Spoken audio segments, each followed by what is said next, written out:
can send in your messages as well to 0244 340 437. It's 0244 340 437. And this is where I say hello as well to all of our friends who are joining us from around the world. And you just have to use the prefix +233. Oh, sorry, the code +233 as we bring in our text messages. So what are we talking about? I'm sure that most of you are already in on our personality. And of course, we're going to do exactly that. We're coming to you from a plush residence in prime Accra, and this belongs to one man who has paid his dues when it comes to football. Well, for the ordinary young man who lives anywhere on this planet, his story is that which will fuel a lot of hard work and fuel great dreams that will lift him or her to the highest heights of achievement. For any football fan anywhere in the world, especially those of Ghanaian blood, he surely is a symbol of great pride. A symbol of great pride coming from the fact that he has done his bit in terms of achieving to the highest heights at every stage where he's seen himself.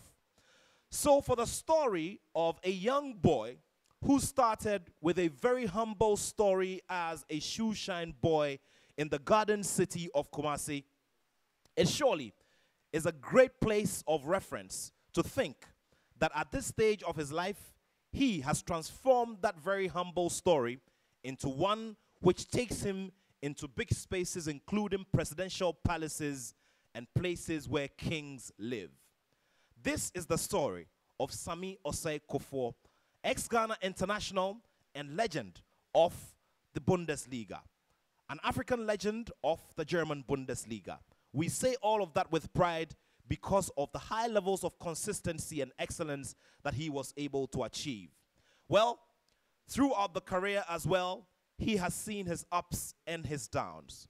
Of course, the highest point from the beginning came when he and a couple of his friends and teammates achieved the highest silverware that any team could ever achieve. And that is the Under-17 FIFA World Cup back in Italy, which was a country where his football dreams at club level will start. He found his way into various teams in the national team and paid his dues as well. Of course, his life has not been rid of controversy because he is the type who likes to speak his mind, and he is the type who's been able to achieve very high standards for himself. Therefore, wants to see these standards established wherever he finds himself. That has landed him in some trouble with the court of public opinion. But does he care about it? Well, we will get to find all of that out right here on the Joy Sports Link with Sammy Osei Kuffour, a legend of the football game who has seen different stages, seen different moments, and seen different scenarios, but still stands strong. Years on, he enjoys the beautiful golden roses from his plush mansion where he's managing a chain of businesses and breathes clean air himself. The story of Sammy Osei Kuffour is here on the Joy Sports Link. My name is Nathaniel Atto, and you're all welcome.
YouTube as well as Facebook. And of course, this stream is running on the Joy Sports page on Facebook as well. It's at Joy Sports GH. We'll be live tweeting the show at Joy Sports GH on Twitter.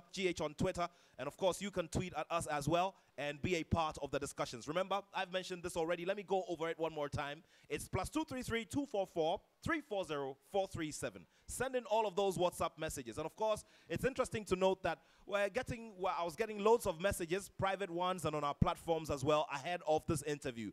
That goes to show the great level of interest in the individual and the great levels of interest in what he's done for his clubs and for his country, Ghana.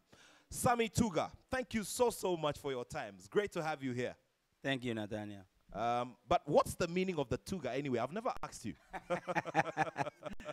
Well, I was young. Yeah. And there was a certain man, I think he was an army officer. Okay. He used to come to our house, and the normal name is Sammy. Okay. And he was a big fan of Kotoko. So anytime that he came to our house and Kotoko loses a match, he started crying. And I was very young. I went outside playing football. I lost. Okay. So when I came home, I was crying. So my grandmother said, Tuga, Tuga, because we used to call that man Tuga. I see. So the whole area or in my house, everybody started calling me. I was very young. I see. Started calling me that. Wow, interesting. At this stage of relaxation, enjoying the fruit of your hard work, and you know, taking good care of your businesses and monitoring them around the world. What's the regular day like for Samuel Kuffour lately? Well, Mondays, normally I go around to check my staff around East Legon and in Accra. Then I come home just to relax and looking forward to play Monday Stars. Then Tuesday on, and then going to the office, meeting people over the meetings, and then try to put business together. I see. Interesting stuff there. So talk about that. Just brings me to the bit about how you've lived your life and how you're, you know, one of very few examples that we can look at where we're talking about success stories in football. Some time ago, you granted an interview, and this was after your playing career. You talked very passionately about how you wanted to play an advisory role for footballers, up-and-coming footballers, on how to live their lives, where to put their money to ensure that their investments are safe and all of that. Are you doing that? Well, yeah, I have a lot of conversation with the players who are playing now because I've been through, and you know, it's just a simple thing. As a footballer, you may have a lot of friends around you when you are playing, but you have to bear in mind, all of them are good friends. So for me, I decided, and I have friends who were much older than me, to give me advice, to tell me, you can have your childhood friend, but the question is, are they bringing any business proposal on the table? Can be enviness, can be jealousy, anything can come in. If you want to help them, you help them. But for me, I would advise that you take an older people who are your friends, so that they can give you advice. They can tell you what to do with your money, and I have it. So I'm not talking for anybody. I'm talking for myself because I experience it, and I feel it how it goes. So all these young ones who are coming that have their childhood friends as the friend that advise them, it's a little bit fishy because they don't know how business goes. They haven't been there before. Like I said, it could be jealousy. They will direct you in the wrong way, so you mess up your money. Tell me about, you know, the key thing. It could be any number of them. It could be 5, it could be 10, it could be 4. Tell me about the key things that you have applied in ensuring that you've kept yourself at a certain level, you know, when it comes to investing well and you know, making sure that things are running for you and you're successful. Well, I think it's just a simple thing because you know your level. Okay. Everybody knows his strength. When you're playing, there's a different level. Maybe every week there's coming £100,000 in your account. But when you are not playing, the money is not coming anymore. So you have to advise yourself, one day I'll stop playing. So what am I doing with the money that I have now? You have to invest the money so that when you sit back, the money you enjoy the money, because if you just say that, oh, I'm going to buy, for instance, I'm going to buy a chicken and put it in the fridge, it's going to roast. So why can't you just find somebody who has a business IQ to be your friend, to direct you what to do with your money? I see. Well, give me one example of one older friend who advised you in the day and how you made that friend as well. Well, how did you make that friend, and what exactly did they advise you to do? well, first of all, I met my big brother, Tony Eboa. Okay. He advised me to come to Accra. I was young, around 92. He told me, Sami, we all know that we come from Kumasi. Our family is there. Everybody loves us there. But he's in Accra. So he advised me to come to Accra. And his uncle was also very vital person in my life. The list goes on and on and on. Then I met somebody who I think he was a God-sending one to me, PV Obing, to direct me to do a lot of things. Yeah, to do a lot of things in my life. But first of all, I have to just say a big thanks to Tony Eboa for his advice. He directed me first. The first house that I bought in Accra was Regimanua. I see. Yeah, the Regimanua estate house, and me and Tony bought it, and then it became like, for me, wow, I have a house in Regimanua. I was building some around East Legon and then Ajingano. But for him to tell me this, that shows how much he cared about me. And he didn't care about me about that particular moment, but he cared about me in the future. I see. Interesting stuff there. So Tony Eboa and the late PV Obing, and also Dr. Nesofore Sapon and my own brother, despite, they pushed me a lot, because anytime specialized will call me, hey, Sammy, I have a house here. I know you have won a game, the month is ending, you have a lot of money, so come and pay some money, put it under there. Then by the time that I realized, I have a couple of things from him. So, those are the people that you cannot forget, because they have been solid in your life. That's why they always call you this. I mean, have you saving? Have you doing all this kind of stuff? So for me, that was the key. What is it, aside your friends, that kept you disciplined? Because you are, good looking. I mean, you were playing at the highest level. You were making good money. And from my point of view as a journalist, I know the kinds of pressures that you have from female company, from friends like you've mentioned, and so on and so forth. What is it that kept you disciplined?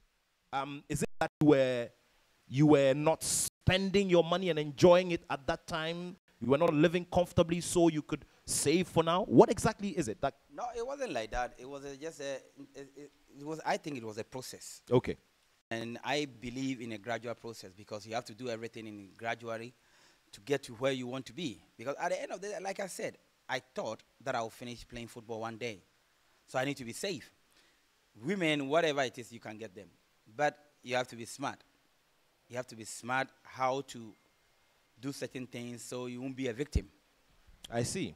You talked about the point about women. Let's talk about that bit. I mean, you guys get a lot of pressure. I mean, like I said, you're good looking. I mean, at this stage of your life, you are a great example for many. Well groomed. You like to look good all the time, and you've got money as well.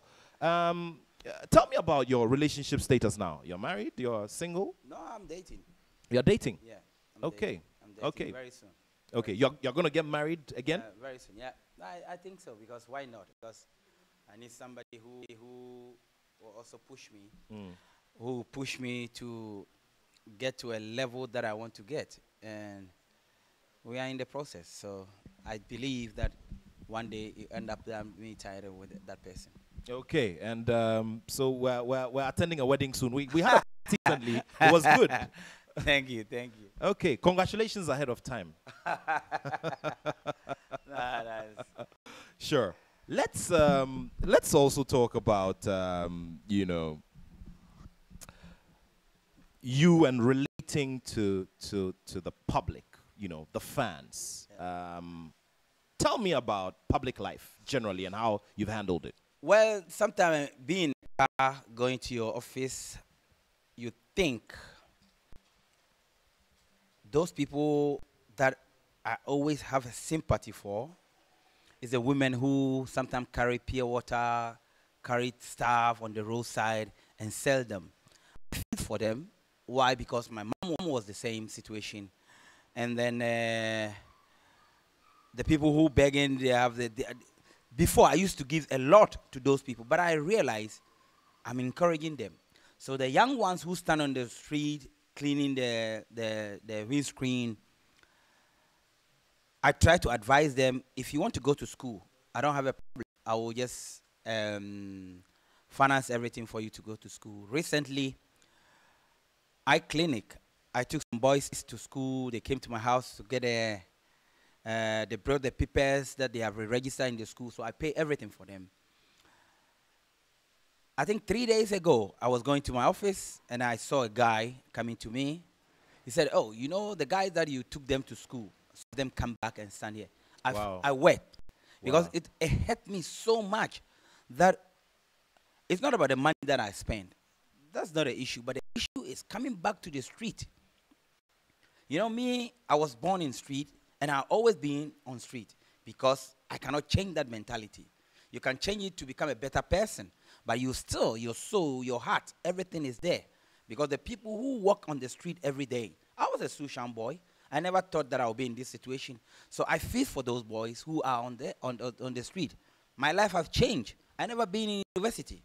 But right now I'm in the life of university. So I want to transform these young ones also to get a position one day in life so that they can also inspire the young ones who are coming. But when I saw him being there, I wept in my car, and I was so sad. Mm. Talking about weeping, I noticed over the period that you are a very, very emotional person.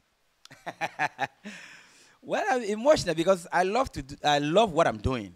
So if it didn't come on my way, if I don't win a game, it kills me a lot because am I at fault or my teammate or whatever it is?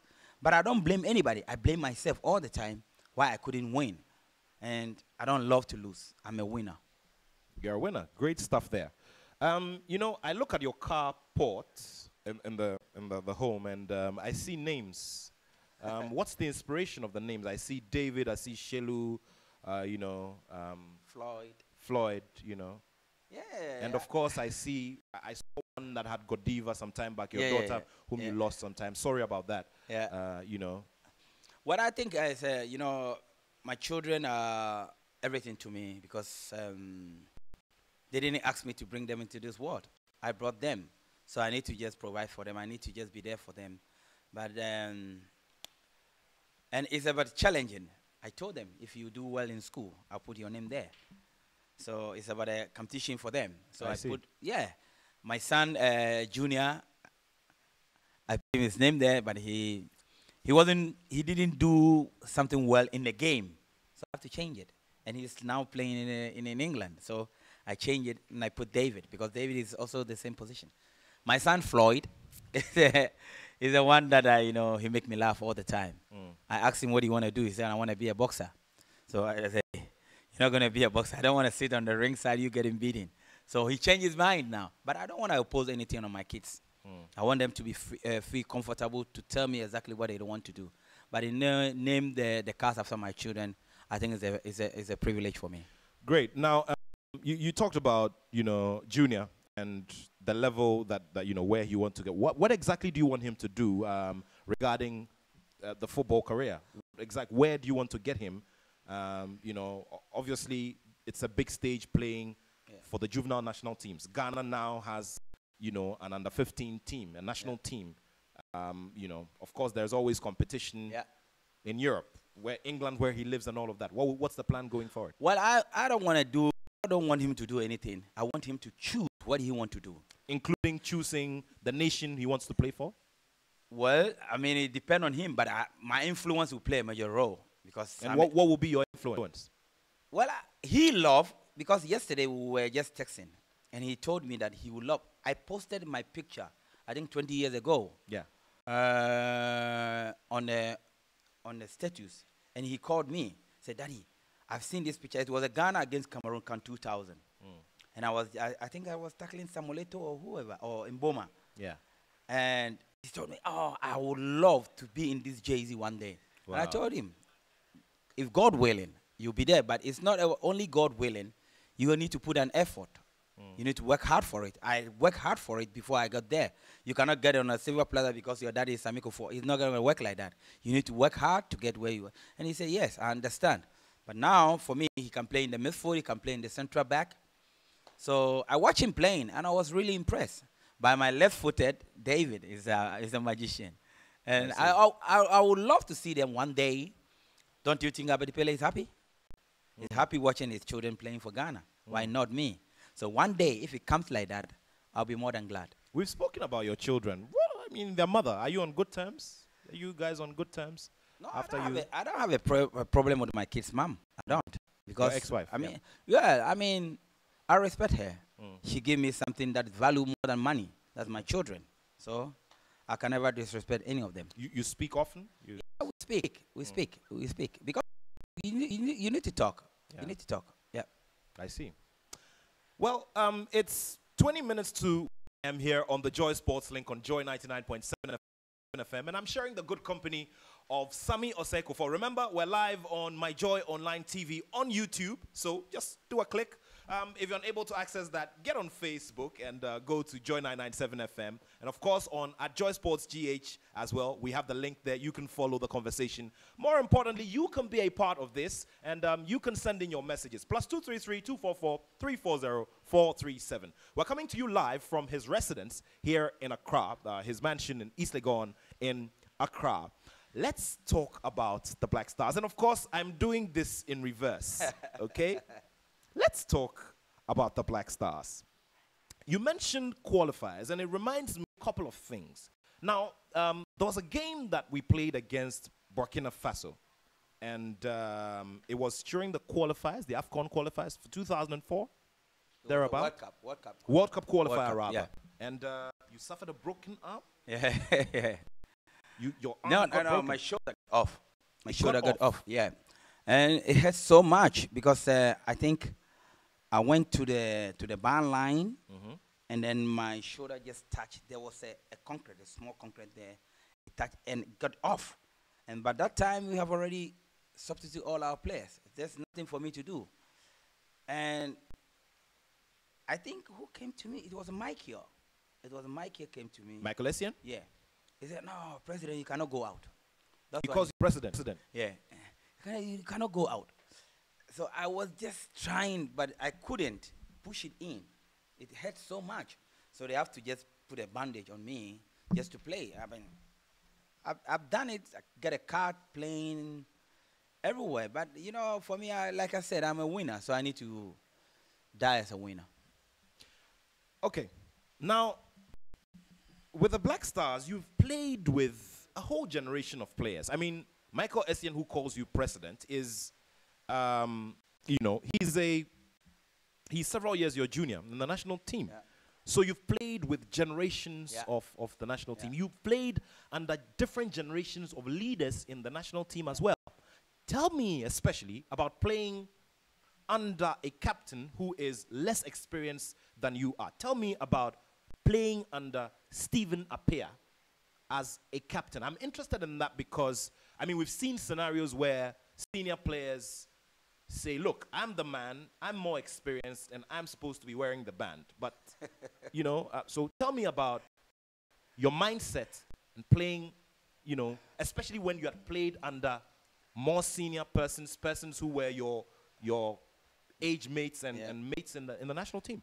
Well, for me, captain, for me, it's nothing to me. It's just a band. Somebody can be in the field of play. I remember when I was playing with the likes of Abedi Pele, Tony Abua, Frank Kamankwa, and all those players. Because I speak a lot in the field of play from behind to organize the team. Abedi will always say, everybody should listen to Sami because I see things from behind and I can organize my team very well. So it wasn't anything like you being a junior player or whatever it is. How many times did I captain for Ghana? But I don't want to be just, you know, it's like a captain here and there, problems. No, I don't want it. like I said, 2002, it happened when they wanted to get rid of CK. I just told them, have you spoke to CK? It could be possible that I played Blaster before CK, because I played Blaster 92. I don't know, maybe CK 92, the same 92. But for me, it's just a band. Steven was a captain. But when we qualified for the World Cup 2006, he never did anything behind me. He always come to me and just, when we have maybe a conversation with the people, all the players, they will leave it to me because they know that I know. So I just have a conversation with the people who bring their ideas. He showed you respect. No, I mean, why not? Because I was there before he came, but I never even think about being a captain. Honestly, I never. Because for me, it's just a band. You show your leadership in the field of play. Let me give you a scenario here. 2014 Cup. Messi was the captain for Argentina, but you could see the inspiration and the thing that Mascherano was doing in the field of play. Messi wasn't doing that. It doesn't necessarily mean that Mascherano is not a leader. He is a leader in the field of play. Steven was a leader. I love the way he conducted himself in terms of leadership. But so far as he gave me a respect, coming to me all the time in my room, Charlie, Tuga, what are we going to do? What are you going to say? What are you? No, all of them, they know. And I never fight for myself. I do for the players. Because without the players, I cannot win. I cannot win alone. So we all come in as a team and make a decision for ourselves. Great revelations there. Very shortly, we'll be sharing some of your messages that are coming in. Remember, there were some that were coming in, ahead of time.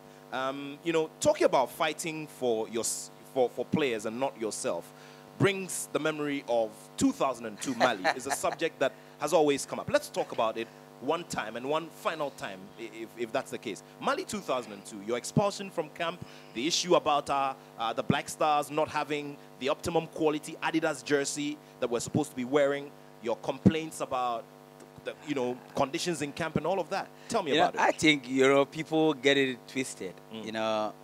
All those rumors was going on was lying. It's not about the Jay-Z.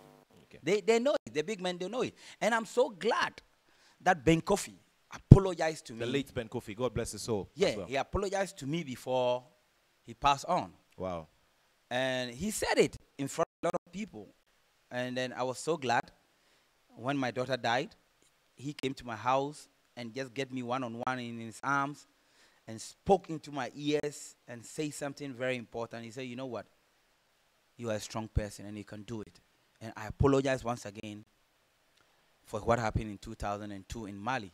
It was just a simple. I recently get a message for somebody that Coach Malik said he was the one sacked me from the camp. It kills me, honestly. When I hear those, when I hear those things, it kills me. I respect him a lot. They were the people who paved the way for all of us to be where we are today. I mean, there's some people also play ahead of them before they also get there. You understand? So, but you cannot go and stand on the radio or TV station and say that you sacked me from the Blaster camp. But I don't think he knows how he got to Mali. I don't think he knows.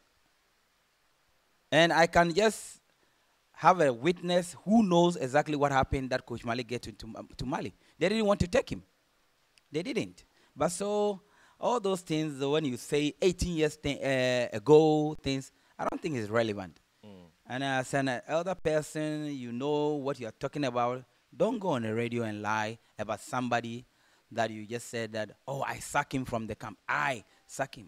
No, I mean, with a due respect, it wasn't cool, honestly. But Mali, they said that I went to the nightclub. And I want everybody to know where we were at that time. Please, it was a village. Honestly, they all know. And the players, they know. I think, I remember Emmanuel Kuffour made a comment. He spoke the truth to all Ghanaians. So for me, I'm not the one to come and say what happened in Mali. It's 18 years ago. It's past and gone. I don't think about it. And I was glad that I left. It could be somebody gets sickness. How did Michael Essien leave the camp? 2002. Have we ever asked that question before? Tell me about it. Why did he leave the camp? No, he know himself. I mean, I think, Nathaniel, it would be great then when you see Michael and ask him those questions. Why did they complain about Derek Boateng cooking in his room? Did we ever ask about those things? If players are comfortable, will they do that? If there's a good cook, if there's good food, will the players do that? They will not. Intention for him to cook in his room.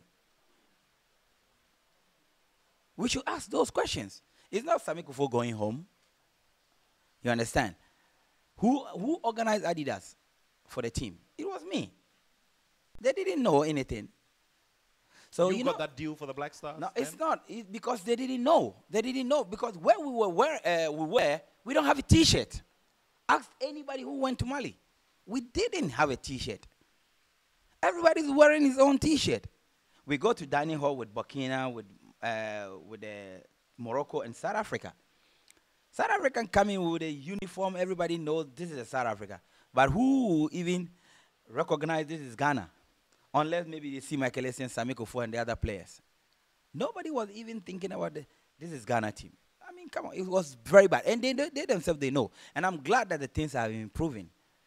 At the later part of my career with the national team, I've seen a good thing. So for me, that's the most important thing for me. Tell me about regimes in the national team, regimes of leadership. You've spoken about Stephen Appiah. You've talked about working with Abedi Pele. Which of them would you say was the best for you? You know, I mean, all the areas that you worked under. And you can do the same for coaches as well. Well, I think our time in South Africa 96, yeah, we had a better team than where we have to qualify Ghana to the World Cup. I must say that. Yeah, it's clear. The individual, I'm talking about the individual qualities. It was unbelievable. Because I can mention about 10 solid, great players. How many young ones even think about Isaac Asari? Yeah. For me, he was the best player that you can see that this guy, you don't know what he's doing, but you cannot pass him. He's too good.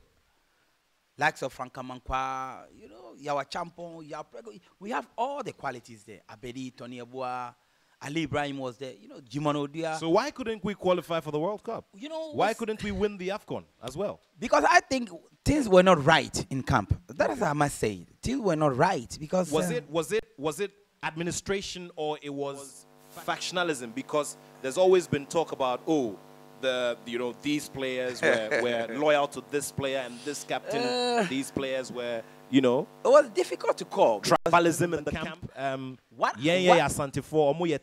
That kind of thing. What I can say is it was like, it started all from Senegal 92. Okay. I believe it was a captainship. Okay. Between Abedi Pele and Tony Abua, and then Abedi handed the captain to Tony Bafo in the final. I think that was the whole thing started. And 94 we didn't do well in Tunisia, so 96 was just a thing that we can all redeem ourselves with just to win the trophy. But was a little bit challenge in the camp because sometimes somebody will come late into training. The whole team will stay in the bath for almost 30 minutes. And that person is upset, doesn't want to come down until we send somebody to go upstairs. So everybody get upset. You know. So indiscipline was one of them. Well, I would just say that. But you know, 2006, qualified to the World Cup, we started 2003 with Ralph Zumdik. Yeah. And I remember Stephen came to my room. He said, Tuga, you know what? The only thing that we can leave a good name, just to do well for ourselves and for our country at this period. He came with John Mensah to my room. I said, you people get out from my room. So I was just saying, free or come, free. So they're still coming. And I just said, you know what? Okay, let's sit and talk. So we have a conversation, just three of us. And then, you know, Michael he doesn't care. Michael doesn't care. Either he come or he doesn't come. He will go to the field and play his game. So just three of us having a conversation. And then I just said, it's time for us to qualify for the World Cup. Because I think I'm getting out. So the only option that I have, just to play the World Cup and just tell myself, everything that FIFA has organized, I've been part of it. So it was in my mind. But the attitude of that boys calling for the World Cup for me was amazing because Ghana needed it that time, and I think it was the right time for us to qualify for the African Cup. In our first game in Germany, you placed a bet with Francesco Totti. Or No. the bet? It wasn't true. You know, when it comes to like that, everybody will just bring his opinion. But how? No, I never do that. And for me. But did you have a conversation, telling each other, hey, we're going to beat you, we're going to beat you? Yeah. Because so it wasn't a bet? No. It was even Daniele De Rossi. Okay. And Simeone Perrotta. So just in the dressing room, they say, oh, I was glad that we were in the same group. Okay. So that day, I think we were playing Juventus in Turin. So I met Steven, and he said, oh, Charlie, we are in the same group with Italy. And I said, that's good. Because I knew when we have a clear mindset, we can win that game. But for me, I was playing the best, and then that mistakes happen. And it happened to every player. So somebody told me that, have you regretted? I said, for what reason? You don't regret that mistake that resulted in one of the goals? As a footballer, will you regret something? I cannot just say to myself, I cannot say to myself that I regret. It's okay. How many big games did I do? Or play for myself, or play for my country, or play for my club? Did I regret playing that big games? I will not. So I cannot have one bad game, or even a bad game, one mistake, and I just say the whole of my career, I regret that game. No, I cannot do that. But the public reaction, I mean, I remember very well that when we even arrived, it was, your movement, I remember the visit to the presidency where you were decorated with grand medals. President Kuffour actually gave you a hug to give you some assurance and comfort you as well. There was a lot of harsh public reaction to that, blunder. That's how the Ghanaians going to react. For me, if somebody do well for the whole of his career, and just one mistake and he react that way, should I put that thing in me, or should I even keep on thinking about it? No. I think I have better things to think about. Not that. It's past and gone. It's a game. How many players in that World Cup make an own goal? 6. Did something happen to them? No. One of them even win the World Cup. So I think as a footballer, you may find it a very difficult situation. I think Barcelona, Chelsea 2012. Messi should score a penalty for Barcelona to go through. What did he do? He makes it. The Barcelona fans killed him. No. Look at the good thing that the guy have done for Barcelona. So I was just thinking that people will see me rising up from under 17, under 20 Olympic Games, come to the Blaster. So it won't be a problem. But our people. But if you think about that, you make a lot of mistakes. So I don't want to put myself in that category. I just really want to relax, go. And sometimes I have a conversation with the people about that. Yeah, but I don't think about it. Okay, let's do some messages now, shall we? Remember, this is the Joy Sports Link on Joy 99.7 FM and my Joy Online TV on YouTube, and of course live on Facebook as well. Send in the messages. My name is Nathaniel Atto, and of course I'm sharing the great company of legend Sami Osei-Kuffour at his plush residence in East Legon, Accra. Let's do some messages now. Sami, you remain my hero, rain or shine, and this is from Andrew in Sakumono.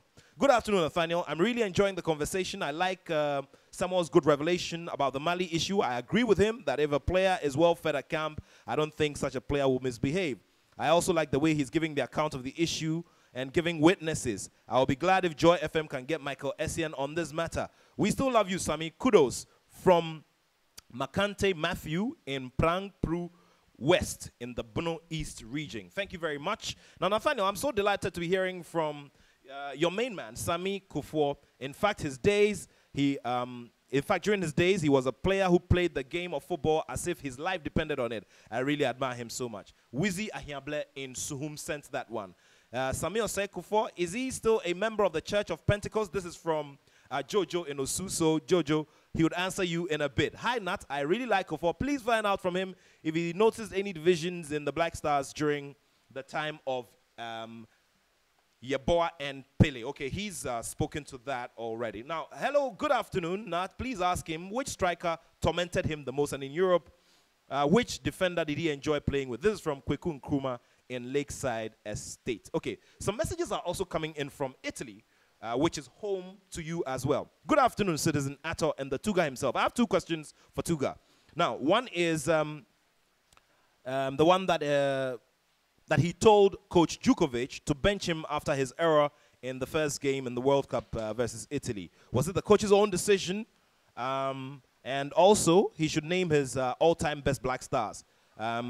Could these players be played with those that he watched? Saketu in Italy sent this one. Okay. Did you ask to be benched during that game? No. It wasn't like that. It wasn't like that. Okay. All right. So it was the coach's decision? Yeah, it was a coach's decision. Okay. It was a coach's decision. All right. Now, tell me, you know, the bit about you being a member of the Church of Pentecost. Are you still a member of the Church of Pentecost? Someone is asking. I remember we had a game, and I did so well against Dortmund in Munich.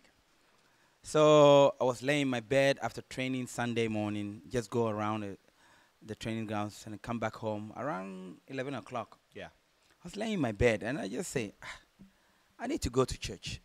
I haven't been in church for almost, so I called a friend. He gave me a street number, and I put it in my my GP. Then I went to the church. When I got there, all Ghanaians. There was a lot of Ghanaians, and then I didn't want to go in, but somebody is telling me, go in, go in. So I went in, and it was they were doing something like they want to buy a bus. I see. For the church. And when I got in, I sat at the back. And when the pastor said that we want to buy, they have to do some contribution and buy a bus for the church. And I just bowed down my head, and I hear the voice, buy the bus. And I was being stubborn. Wash my face, and come back, and I heard the voice again, buy the bus. So I go to the bathroom again, I heard it loud. So when I get back, and I just say, you know what, I need to buy the bus. And I think I give them 10,000 euro or whatever it is, yeah, for the bus. And after later, I bought an instrument for them. And then I was not going to the church anymore. I see. Yeah. Why? Because I think it's not about you paying something to the Lord or, sorry, to the church. I think I needed rest. Okay. After games, maybe you go to the church. I think I needed rest, so I was resting. Do you do church now? Now I read a lot. I pray a lot. So I really want to educate myself or enlighten myself with the Bible, because sometimes I used to go to action a lot. First service, go sit at the back.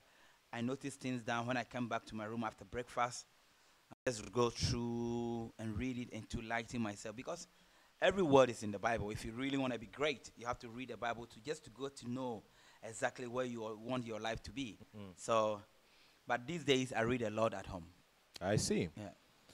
And it's something I'm going to come to later on. But, I mean, your oratory skill has seen a lot of improvement.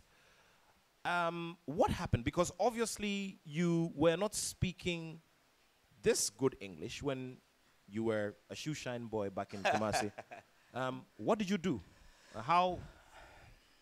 And did anybody teach you? Did you sit back to make it a project to learn? What happened? Like I said, I love to read, and I love to challenge myself, because you being a football star, one day you get to an interview with people whereby you don't want to embarrass yourself. And I had opportunity to be around good people. I'm talking in Germany.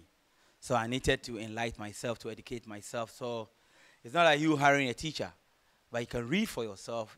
You know exactly what is wrong and right, so you know it. Yeah. So I bought a German book, and I was reading a lot from this guy, what's his name? Joel Austin. Okay. Yeah, Joel Austin. and I read a book that I think Archbishop Duncan Williams wrote. Say, I think the life. I forgot the title. Okay. It was a book that was helping me. Yeah. So everything was in. So you read it, you go back and you read it again for you to know and understand what life is. Life is not about you speaking English alone. It's about how you also treat people outside. Yeah. So it was something that was just going on. And then through reading, I get to enlighten myself very well. And I had opportunity to go to 2009 Confederation Cup in South Africa to be a pundit. When I got there, it was a little bit shaky. But I saw my friends, the people that I used to play with, I was looking up to them. And when I saw them, I need to put something in my mind and just say to myself, I'm a Ghanaian. I'm not doing this alone for myself, like Kofi told me. One day, 2001, he met me in a hotel in Japan when we were playing the World Club Championship. Competition, yeah. Yeah, against Boca Juniors.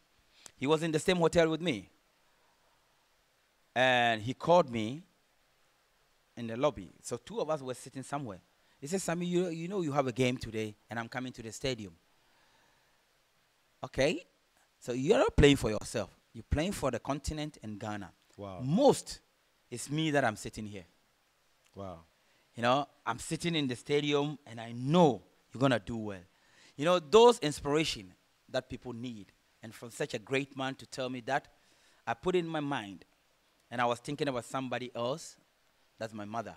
Wow. You know, so for me, Abnatia. yeah, that was a great Her name moment. is all over here. There's a statue of her here. Her name is written in the swimming pool. The name building. is there. Yeah, I see that. And there's a building named after her. I mean, so those are the people that encourage me. Yeah. You know, I think my mom was the most influential person in my life. I saw my mom struggling. I saw my mom struggling with my three sisters. We live in an uncompleted house, no electricity, nothing. And the uncompleted house was up to 5-story building. Anybody can bunch in. We alone living in there. Anybody can bunch in and kill you guys for rituals. And we were living in Nzongo. I see. Yeah. So it was with your mom. What about your dad? I never heard anything about him. My dad, for me, I never say anything bad about my dad. You know, me and my dad, we were cool. And we spoke. Is he alive? No, my dad died 13 years ago. Okay. So we spoke about something very important. Me and my mom and my dad, three of us. My mom was very angry about my dad. Why you left us here? And then I told my mom, you know what, just leave this man alone. If he went there and then things were good, he will never just leave us alone like that. Unfortunately for my dad, when he got to Canada, they were the pioneers that got there. He was doing really well, and he got stroke. So he couldn't work anymore. So I just told my mom, and my mom was just having a patient that everything will be okay. But for me, the one who inspired me most in my life was my mother, because I saw her struggling, falling, and getting up, raising 3 kids, being in an uncompleted house. We ate anwamo almost close to 1 year every day. So when the success comes, I cannot just bear that success alone. I need to share with people, especially my grandmother. Great stuff. Great stuff there. Remember, 0244340437 plus 233-244-340-437. We're live on My Joy Online TV on YouTube and also live on Facebook. My name is Nathaniel Atto, and I'm sharing the company of Samuel Kuffour here on the Joy Sports Link on Joy 99.7 FM. That network that is 25 years strong because of your loyalty and your love. And we're saying thank you to all of you. We'll come to the bit about the most difficult strikers you've worked with and the best defenders you've worked with as well. But I want you to tell me about the punditry job at Super Sport. And you've spoken about reading a lot and learning a lot. Which other 4 things would you add to what made you a successful pundit there? What is about self-confidence? You need to be bold enough, and you need to understand the game. It's not about you speaking the English there. It's not about the drama. It's about the thing that you said. Even your grandmother at home who understands you. That's the English for me. That's my understanding. It's not you speaking a big grammar that nobody can understand you. No, I don't look at that. I speak for my grandmother at home to just understand what I'm trying to explain. Yeah. Interesting stuff. So you've spoken about reading a lot. You've spoken about confidence and understanding the game. You want to add some two more things? Well, you also need to learn from your pundits. Okay. If from somebody, your fellow pundits, of course, yeah. because somebody says something that you know that makes sense. Next pundit, you are there, you add it into yours because we love each other. You cannot be perfect. And something that I'm sitting here, I'm not perfect. And I will never discuss myself as a perfect person. Sure. I see. One more, or you're fine? I'm okay with that. Sammy, tell me about, leaving the punditry job, because, we were all, from my point of view, just like the late Kofi Annan said to you, it was a point of pride and the consistency as well, just like you were playing back at, Bayern Munich was just amazing. So, did you leave well? No, I didn't have any problem with anybody because I thought that it was a time. I've been there almost 11 years. Sure. And it was a just clear understanding. I told them that I need to break up for 1 year. Okay. So they called Jobo, Jobo. And I was glad 2019 that I was also having opportunity to be there, and he was doing really well. And I was happy for him because it should be some people also taking the footsteps of Sammy Kuffour. Is this something that you go back to in the future? Even today, I'm having a conversation with them on, I think, Zoom. Okay. So we were talking about the 2010. We're talking about the whole career of being a pundit in Super Sport with John Barnes and then Benny McCarthy. So I think 2:30 or anytime we'll have that conversation. So we'll still have relationship. You cannot leave a bad name there. And you cannot get offended anybody before you leave there. You have to have a good name. So anytime that you go to South Africa or anytime they want to invite you, it will be a laughing time. How did you learn that job? That's what I said. You need to understand the game. It's not every good player that can understand the game. You need to have an IQ of the game just to understand. Yeah. Because it could be... for that, sorry, but there's quite a number of you who have an understanding of that. Obviously, there are those of you who are in a different class as well. Yeah. But I'm also very interested in the conversations that went on, how you were contacted and all of that. Max. There was a guy called Max. He called me. I don't know where he got my number. He called me and said, "Oh, Sammy, I want you to come to South Africa and come and work for SuperSport." But on my way to office, somebody also called me from SABC. That, "Oh, Sammy, I want you to come and work for SABC for me." And that person, I played against him in South Africa. I see. Yeah. And then he called me. I couldn't tell Max that somebody also called me. But I weighed the offer. Yeah. I weighed the offer, and I spoke to somebody who is really good in business. Yeah. And he told me that SuperSport and SABC. SuperSport is the whole continent. SABC is just in South Africa. Sure. So you have to choose. But the money was different. Because South Africa is like SuperSport is like a team. So when I look at the money, when I look at the exposure, then I say, no, let me take SuperSport. Yeah. And it's been a good story. Yeah. Amazing. For me, you've been out of the game for almost 10 years or more than 10 years. And people, sometimes when I go somewhere, somebody will say, "Oh, now he got a hair again." So without SuperSports, nobody will see that I'm shaving my hair on the live on TV. Tell me about the disappointment. What led to there when Ghana failed the opportunity to win the AFCON? But tell me about, you've tasted both sides of it. Losing a game and then sitting behind the screens doing analysis and seeing your country lose on a big night like that. The explanation will go to Marcel. Marcel was the one who initiated the whole story, and Daniela Mokachi, because that day we were three in the pundit, and Rob Molawa. And we were having a back door behind the scene. We were having a conversation. There's somebody in the room said, "Oh, Ghana is going to lose today." So I was so angry. I said, no, we cannot lose. So if I lose, I'll do this. If you Cote d'Ivoire lose, what are you going to do? Okay, I'm going to buy McDonald's. Okay, no problem. You are a worker here. You're going to buy McDonald's with all your money. We'll do that. And we were leading, and I feel so confident. Me and myself, we were jumping all over. All of the sudden thing, the table turns around. And I'm a man of my words. I have to just bear with it. Samuel Kuffour here on the Joy Sports link on Joy 99.7 FM. You can tweet at us at Joy Sports GH and also send in the messages to +233 244 340 437. The toughest attackers you've had to handle, and you know, some of the best players that you've also worked with in your department. Well, I think the best player that have given me tough time, I think it's Max Overmars. Overmars, okay. Yeah, Mark Overmars. Okay. Yeah, because we have a game 1995 Champions League semi-final, first leg in Munich.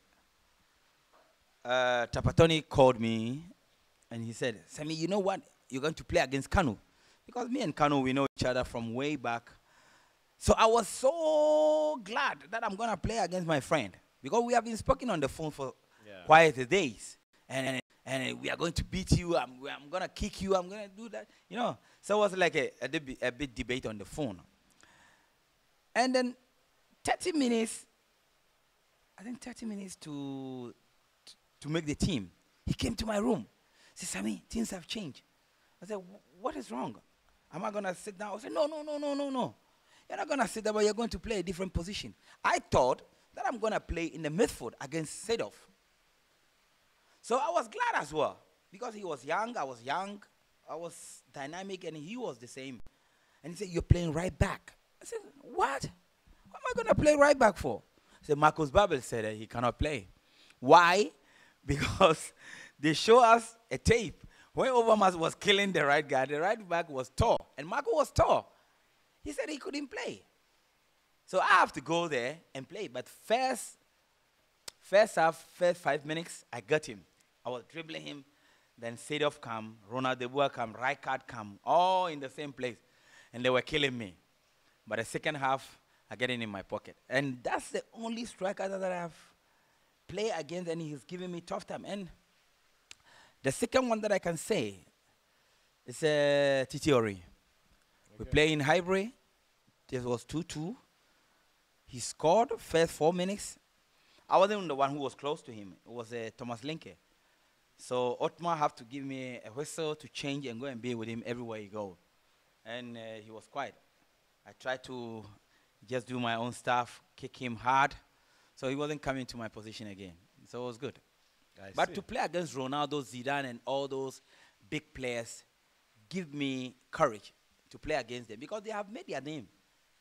Like when you play against Manchester, Real Madrid, Barcelona, Rivaldo, and all those players, was for me for the day that, you know, I was just looking forward to, because it's a big stage, and if you want to make an impact in world football, these are the games that you have to play. And I was glad to play against those players. Sammy, we'll do some messages as we go along, but I'd like you to tell me about, you know, coaching and whether it ever beckoned you, whether, you know, you ever felt like you wanted to get in there or do something coaching-wise. Did you get any advice from anywhere to venture into coaching, and why you haven't taken that path? No, because I have my license. I think we did our license A, CAF in Pram. I had mine upstairs. But it never occurred to me to be a coach, because it's not like I want the players to play the same I was playing. No, that won't be possible, because that mentality as a coach, you killed yourself, because these young ones will do something different that you thought that they could do something better. So no, it doesn't occur to me about being a coach. But I really want to go into administration, just to bring my knowledge in terms of football, to put things together, to make things work. Okay, so administration, what exactly are we looking at? You know, It's different things. So many No, different areas. I was there with the NC, Good. and I was the colleagues that I was working with are fantastic. I think Dr. Kofiamwa, my lovely Na, and then Lucy, they were amazing, and they will embrace me for, when I get there. All very happy to have me there.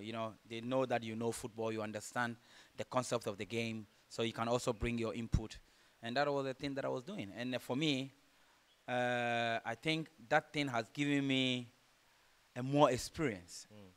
How to organize, how to be there to see.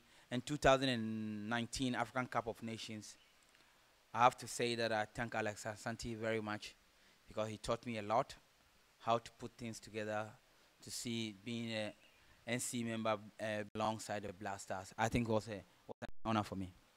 I mean, you've seen criticism at the level of football, playing on the pitch. Yeah. How would you weigh it against getting criticism from the tables of administration? Because you've tasted both. I mean, the NC have had their fair share of criticism, and people bringing up stories, people making allegations, people asking questions, and all of that.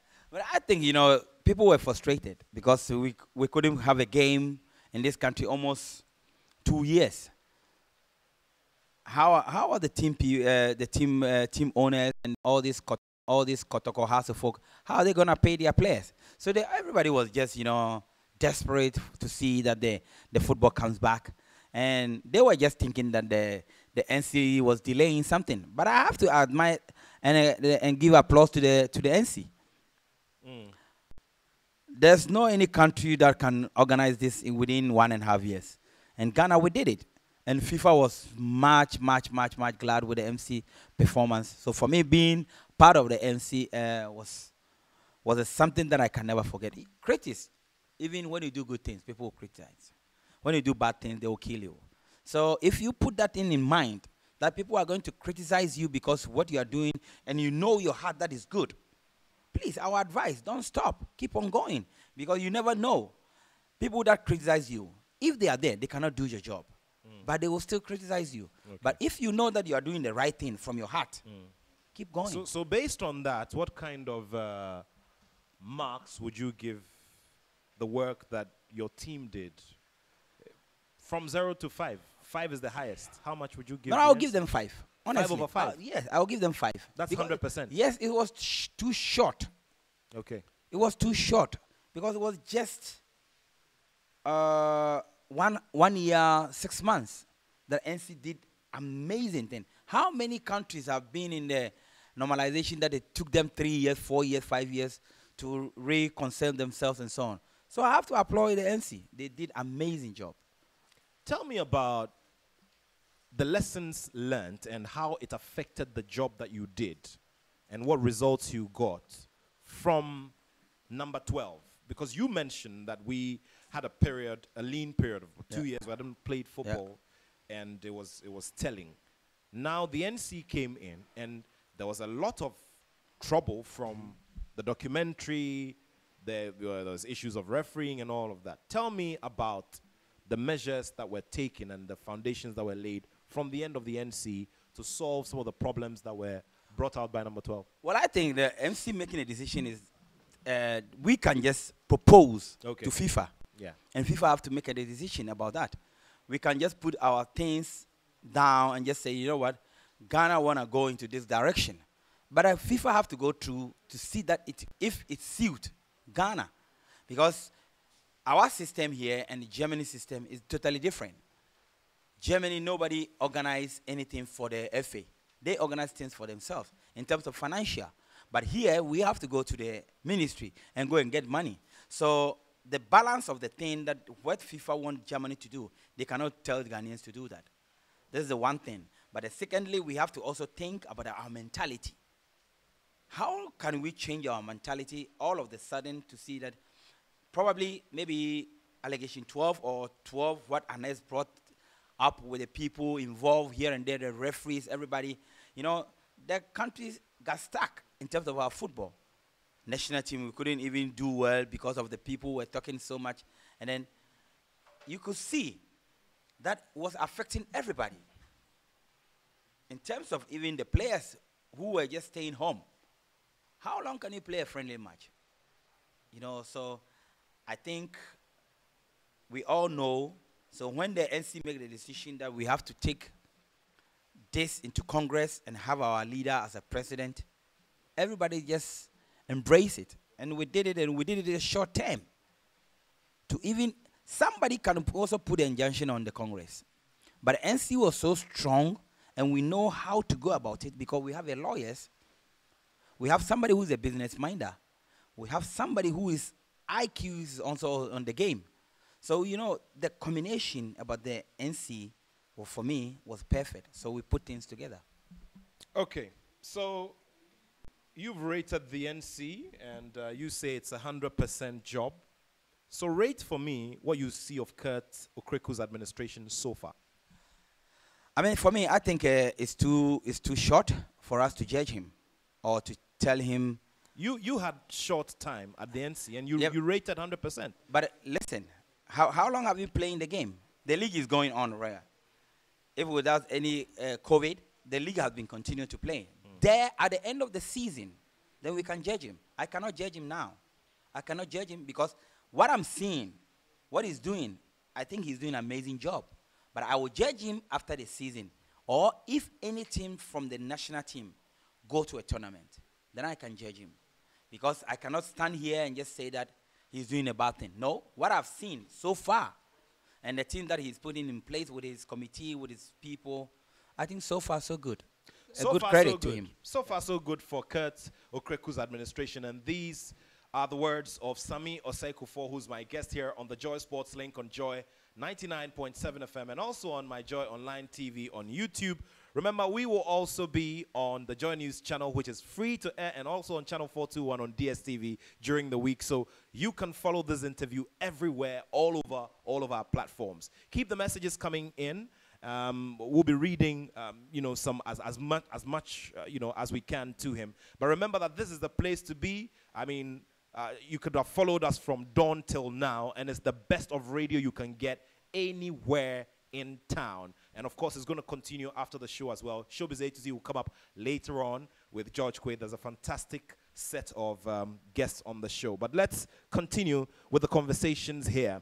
Now, football business. You spoke about the combination that you had at the NC and how everybody had different expertise. I'm interested in the business bit because the criticism that we've gotten over the years is that we have not explored very well the business aspect of our game, and you know, we've not milked it as much as we should. We don't see the opportunities there. I mean, give me some examples of ventures that we can easily go into to make money. Well, I think the opportunities are there. It's just we haven't executed them. Because if we think that we have so many companies in this country, how many big companies we have in this country? So many of them. That I believe that the government is not oppose something on them, but we can come into a negotiation for them to build us infrastructure. Okay. In this country. If I may say this, I know maybe it will hurt somebody, but if we reduce the tax force of those big companies for at least 2%, 2% or 3%. Okay, so cut the tax bill by 2%. 2%. Okay. Of probably NTN, whoever that they call themselves. Big companies in this country. Give me $20 million. You have about 20 of them. How much money is that? It's close to 400 million, right? Sure. Okay. So we build infrastructure, one in between Northern region and BA, one in Ashanti region, one in Greater Accra. We go to Pram Pram, we do it so nice. We go to Winneba, we innovate there. How many we have? 5. 5. You don't need Blaster to go to any hotel. We name it after the big companies. What do you call it? The camp. Okay. Empty and camp. So you are opposed to the idea of Yeah, having yeah. a Henijan Stadium or a Babayara Stadium. You don't like that idea? No, for me, Because there's a possibility that we could have a Sami Kuffour Stadium one day as well. it doesn't make the difference. Okay. The revenue coming in is the most important at the moment. Like I said, you can have those infrastructure in between across the country, 5 of them. You put these young ones in there. It's not everybody going to go to be a footballer. Somebody could be a lawyer. Somebody can be a journalist like you. Somebody can be a business person like me. You know, so those are the things that we need. It's like I would just say, maybe the tax reduced for 2% of these major companies. We got the revenue from there. Government doesn't need to pay his money anyway. Government doesn't need to use his money to do all those kind of stuff. I'm telling you, this revenue, the money that we think that the company can generate, and after we build it, we sell it to them. We sell the uprise to them. If you want to name one of the, what do you call it, the academy, the academy place into your name, you pay us 10 million for 5 years, and you see how many people will pay. That money can generate a lot of money for our game. So we don't. It's not everything that the opportunities are there, but we don't take them. The opportunities are all over. Do you think that South Africa 2010 FNB Stadium was built by who? By a bank. And who names on the stadium? Bank. FNB, sure. So they have a contract up to 20 years. So the next 2030, right? 2030. If they want the name, they have to pay a lot of money to get the name back. So why can't we do the same procedure here? Interesting stuff. Let's do a bit of your messages that are coming in. This is from Godwin in La Paz. Good afternoon, Nat. Kuffour is really a legend. Kudos, bro. Now, Wilson in Capitol Hill says, will he agree that the performance for the Black Stars versus Nigeria in AFCON 2006 in Egypt was his best ever for Ghana? Also, Alaji Peter T from Sukura says, Sami Kuffour, we still love you and you have been an inspirational motivator for the players in Africa and the world. But how do you compare being a player on the field to a panel member and a football commentator or a coach? Good afternoon, Nat. I'm really enjoying the program. This is from Shagimelo in Montana. Georgia EC in Accra says, good afternoon, Nathaniel. Great conversation with one of Ghana's living legends. Sami had an excellent football career, especially in Germany. What will he attribute his success to playing in the Bundesliga? Let me do one final one, and then we get back to the conversations here. And Nathaniel, Sami is the best defender ever, no matter which error he committed. I really missed his days, but we'll be glad if you interview Michael Essien as well to hear his opinions. Nathaniel, you are the best sports journalist Ghana has. One day I will be your host. Keep up the good work. This is in Kuffour.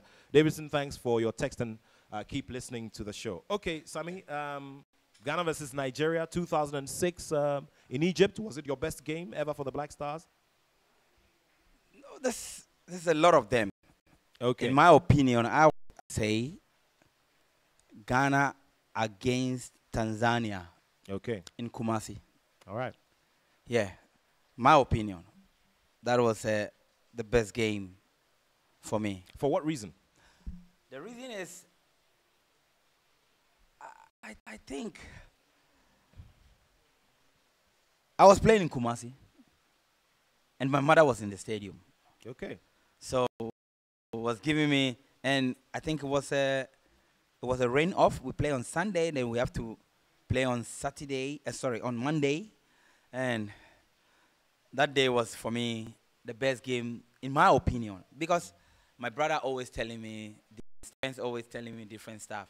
That, oh, this game you play better than against Tanzania. But in my view, I think Tanzania. My brother said that, my late brother, he said to me one day that the game that you played so well was against Morocco in Kumasi. But I just told him no. I told him that, against Tanzania. And even a very good friend of mine, name is Drew, he told me that a game against Mozambique in Accra Sports Stadium, it was your best game.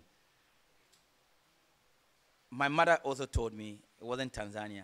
my mother told me was against Sierra Leone. Oh, Yeah. So many of them. That debate definitely will rage on. But the mention of Kumasi Stadium always brings beautiful memories for the strength of the support, the intensity of the support, and the kind of hype that they give players. Kumasi, the Baba Yara Stadium, is a league center. Yeah. You know, our league is not being played, you know, because of COVID-19.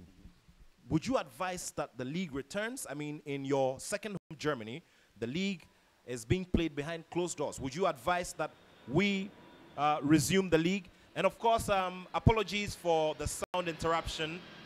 We are in close proximity to the Kotoka International Airport, and just gone by was a cargo, aircraft, a very big one, a DHL aircraft. Our friends at DHL must bring us, payment for this. It's like an, LPM sort of. Let's go on anyway. So your view, you think we should continue? You think we should? Well, I think we should. Germany is in a different level. Okay. The Europeans has advanced so much. All right. That how many of the players cut their salary to help the clubs, and how many players in this country can just say we rough off our salary to help the clubs? So that would be a disaster. So I think we should wait until President says so. We can all enjoy it. If we just say that we are going to compare ourselves to the Europeans in terms of financial, we'll kill ourselves. And we are not yet out there. So I think I will still depend on the decision of the president to come and just give us when and when not to. Well, interesting stuff there. Have you been, before the break, were you watching league matches? Old stuff. There wasn't any game goes on. So SuperSport used to show old matches. Well, I'm talking about the Ghana Premier League. No, So I watched games. Sometimes I went to the stadium one time, and I was sitting in the stands, just with my kepi, not everybody to see me, and I was enjoying it. It was Kotoka and House of Folk. You are able to go and notice sometimes. No, but definitely people will see you around. But I was with my guy, then I just put my cap here. But still, people will see you. But I was enjoying that game because Kotoka and House, the arrival, people, everybody is so aggressive, and I'm a huge Kotoka fan. So I really want my club to.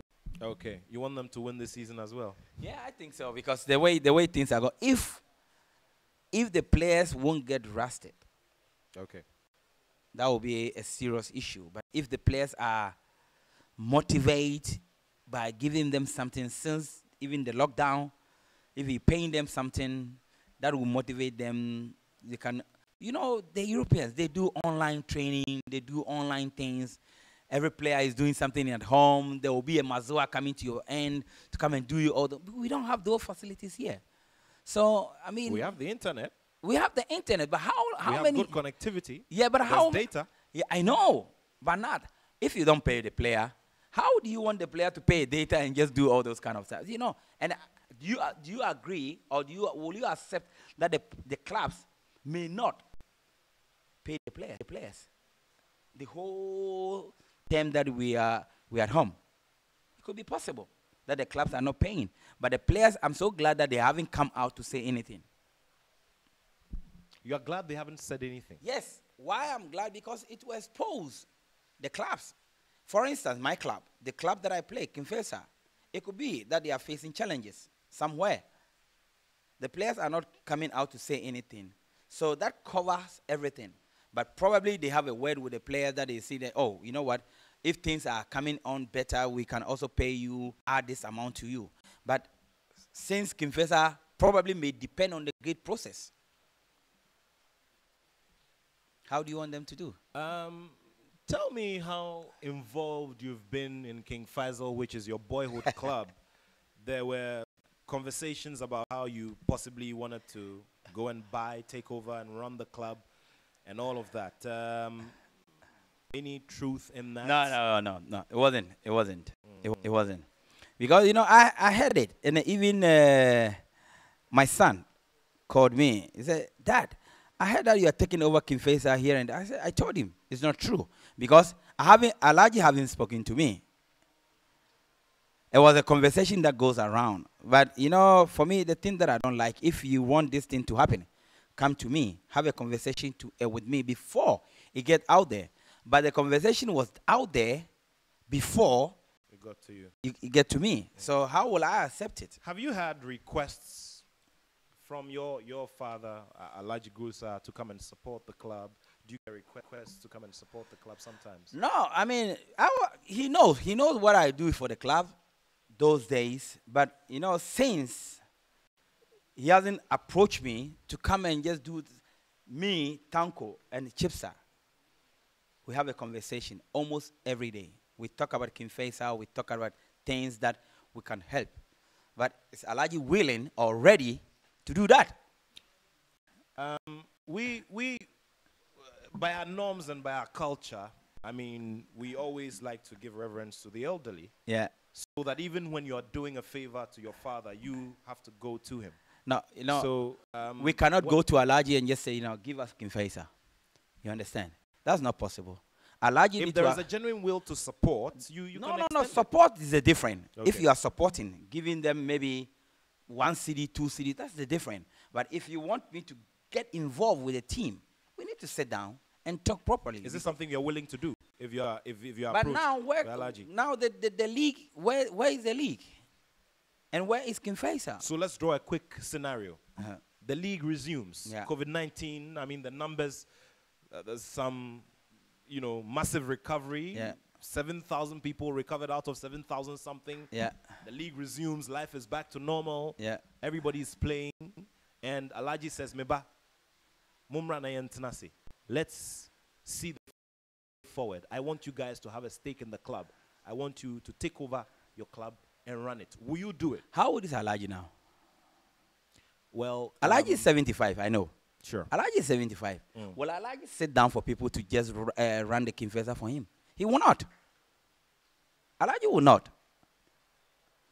I built my team from the coast up to now. So Alhaji, I think at this period, Alhaji should have called people who have the knowledge, who have the connection, to just come and just say, you know what, I have King Faisal, and this is the King Faisal that I want people to come and run.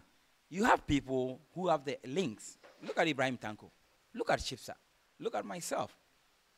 There's a lot of people out there that you can link up with to just come and do. But if Alhaji doesn't do that, we cannot go to Alhaji. Alhaji, give us the team. No, it doesn't work like that.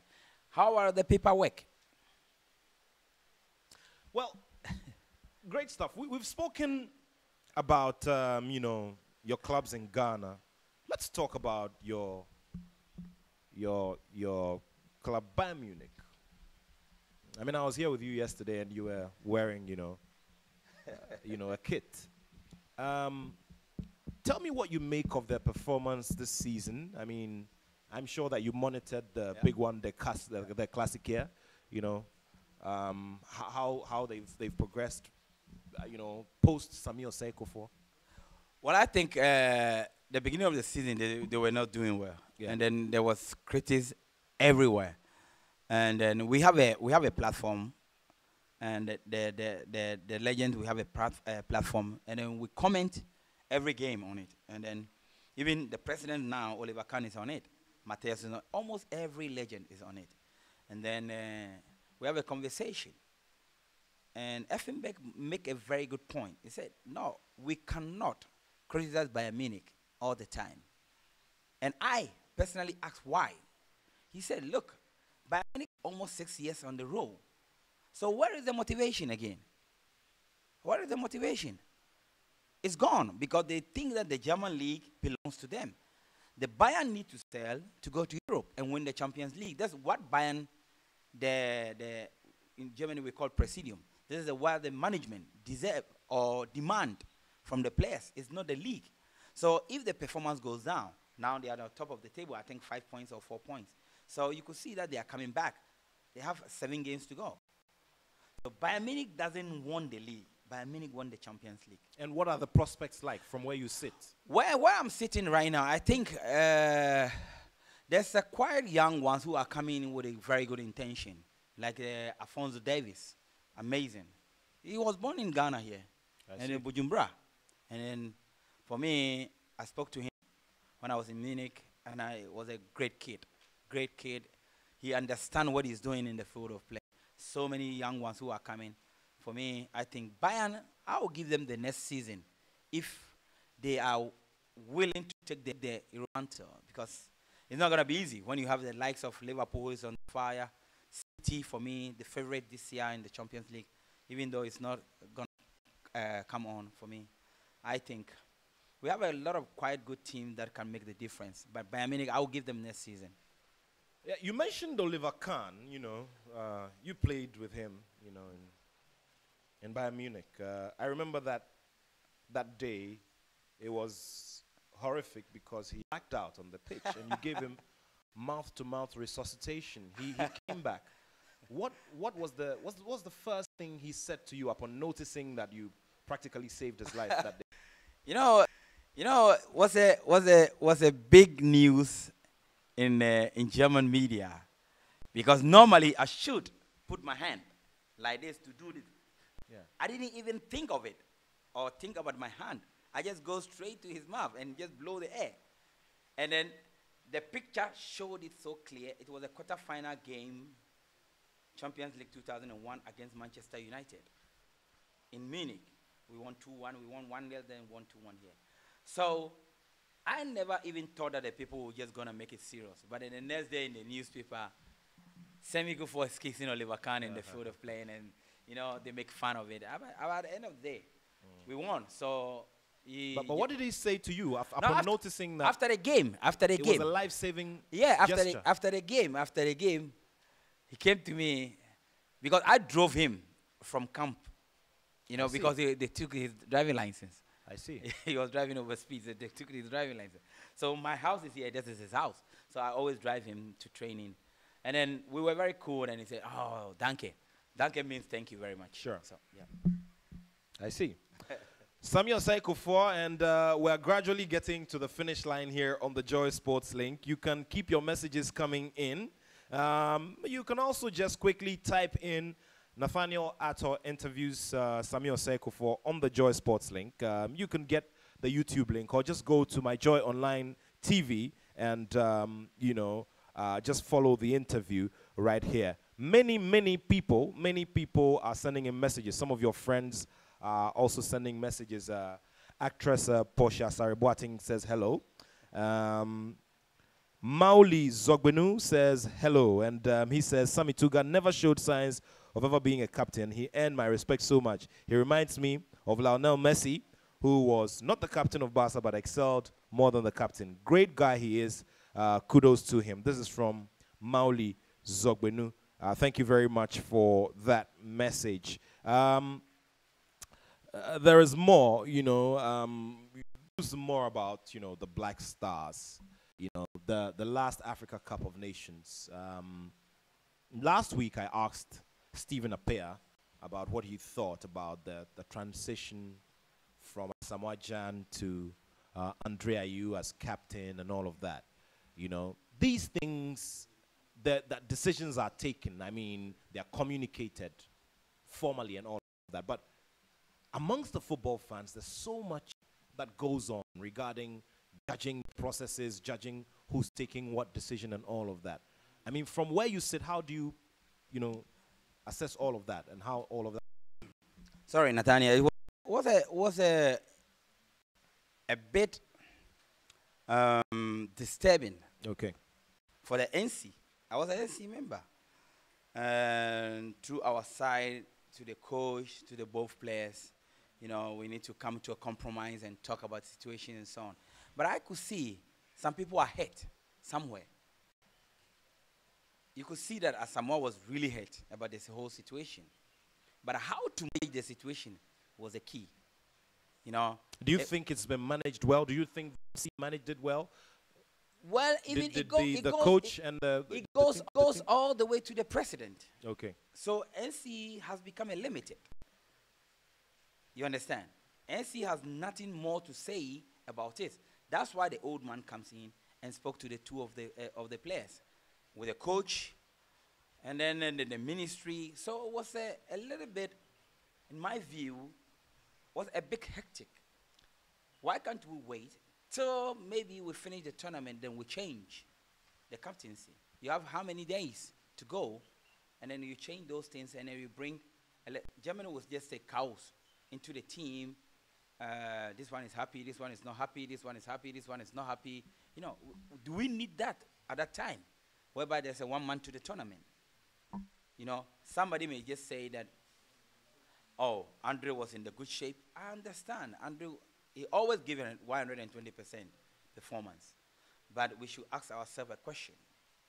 Does that period, Akosua should have, in my view, probably have a second thought about the whole issue before making that decision.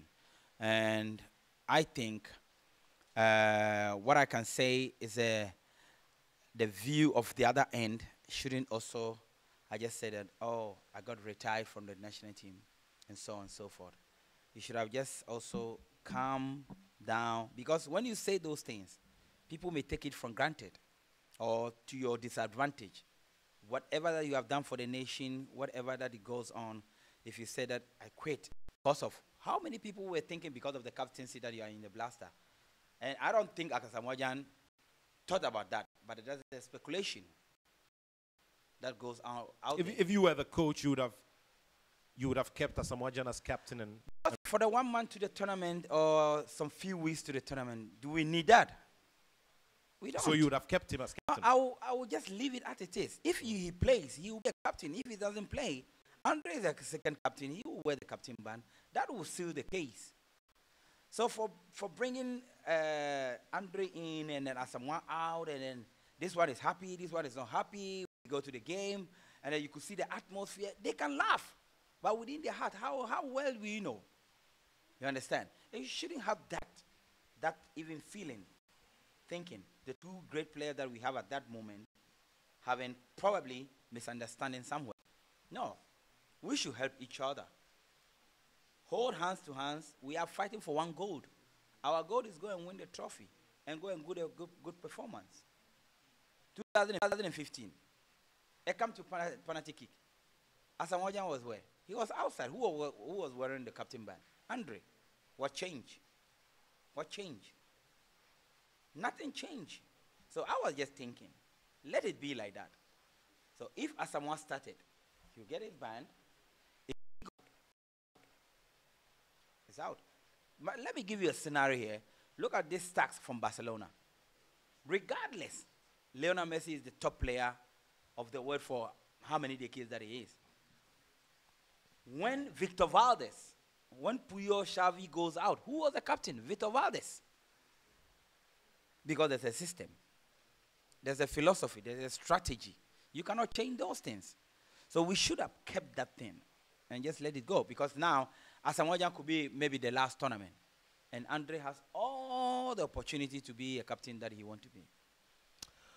CK Akono's in the saddle now. He's taking over. He's working. What would you say to him? Well, he has to be him. He has to be him. The confidence that he has when he was playing, he has to transform the same thing into the coaching field with the Blasters. That's it. You don't need to look left or right. And he knows. He's a German. He's a German guy. He knows. Look forward to see the benefit, not for himself, but for the nation. Nation first, then himself. You're in a red Timberland shirt. It's a nice shirt. T-shirt. Kumasi Asante Kotoko is the club I'm reminded of. So I think we'll probably wrap up with Kumasi Asante Kotoko. Recently, Otumfuo Osei-Tutu II, the patron, the life patron and owner of the club, made the decision of naming the board. Kwame Che retained his position as the board chairman and all of that. Before that, there were the issues of a threat of a ban by CAF, by FIFA, with all of the transfer issues and all of that. Now, Dr. Kwame Che is leading a set of board members. They will appoint a CEO soon. What should be the direction for Asante Kotoko? And what would you say to them from where you've been in football, what you've seen, and what you see of Asante Kotoko and its state now? Well, I think they should take Kotoko as a business. That's the basic thing. Kotoko is an institute. You cannot handle Kotoko with anything. You have to handle Kotoko with care, because people put their life on Kotoko, and people, anything you ask them, especially my people in Kumasi, they will do it for Kotoko. If you say somebody should cut his head for Kotoko, you will find somebody who will sacrifice for that. So Kotoko is not just a normal club like probably Bechem United or whatever. It is a totally different thing, without any disrespect to Bechem United. But please, Kotoko is a business. And I know the people who are coming in with the board now, they are all business-minded. So go to the different direction. If you want to handle Kotoko, you have to handle Kotoko with business. Everything that you touch with Kotoko is a gold. So people who are coming in, and Doctor knows. He's my neighbor. He knows that Kotoko now is a business. He knows from the beginning, and he has to stick to that. That is a business. They have to go in with a business plan. Got a lot of experience, and you've spoken about wanting to continue in the line of administration. So, for instance, there's a 0 in 5 people, and your name is shortlisted to take over as CEO of Kotoko. Is this something you'd want to do at this stage of your life? No, I'll think about it, because I need to talk to people around me to find out the right direction. Because you cannot do things with emotion. You have to sit down and think and analyze it very well. Why am I going? Am I safe? What am I going to do? Is it benefit for the club, for me, for family? Then I will do it. But if not like that, I think there's a lot of people who has a business-minded, who has an IQ of direction, Kotoko into a different perspective. I will just say that. Interesting stuff there. Well, you know, the time, like I said, is not always our best friend. So would have to get towards the finish line at this stage on the Joy Sports Link on Joy 99.7 FM. But obviously, you can continue to enjoy this interview on YouTube, where it will be My Joy Online TV. And let's quickly wrap up with your message on COVID to the people. Well, I think Ghanaians are doing well so far. When you see the lockdown, the passion that people show, the care that people show about each other, giving food stuff outside, people donate money, people donate almost everything. This is how Ghana is. You know, if anything comes up with a bit, let's say, fortunate or misfortunate for people, you see how people react in terms of helping each other.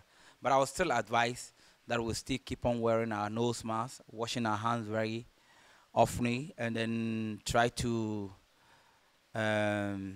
be disciplined a little bit in terms of social distance, because I think now when it comes out, we're doing much better than today, and we are getting the results higher and higher.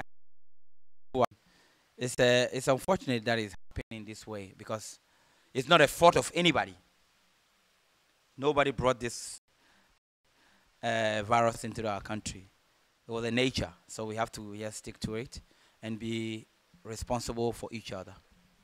Well, Sammy Tuga, what so much has been wonderful sharing your company, and I don't want to put you on the spot, but we're looking forward to that ceremony soon. You know, we're all gonna wear a kente, and you know, yeah.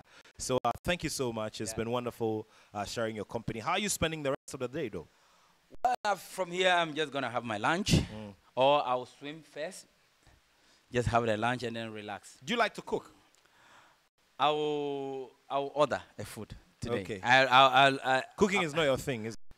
When my mom was here, my mom was cooking for me, so. Yeah. So it's not exactly your thing. No. Look, we have one thing in common. Yeah. It's fine. It's fine. Sammy, thank you so much. Okay, thank you so nice. much. And of Thank course, you, we'd like to say a big hello and you know, a few big shouts to some good friends of Joy Sports, of Joy FM. Mrs. Dorcas Anochia DC, also known as Mrs. Bolare. Happy 40th birthday to you. And would like to also say big greetings and happy birthday to you, Mr. Prosper Ashikwe, always tuned in to Joy 99.7 FM and a big friend of Joy Sports as well. So this is how we wrap it up. I'd like to say a very, very big thank you to the whole multimedia family, especially to the Joy Sports team, the technical team, the social media team, the IT team, engineering, the transport department. It's always a wonderful tag job, and we do it so well. We have a strong back end here that always keeps us bringing you the wonderful content that you always enjoy, that keeps you loyal to us. Well, it's been a wonderful time sharing your company. Coming up shortly will be the Joy Headline News at 2. After that, my man and your man, George Quay, takes over with Showbiz A to Z. But for me, God give us life, God willing, I will be here on your radio again and your YouTube television and TV as well a week from now with another Joy Sports link. Who's coming next? Well, keep asking the questions and we'll bring you the clues later on. My name is Nathaniel Atto and I have love for sport.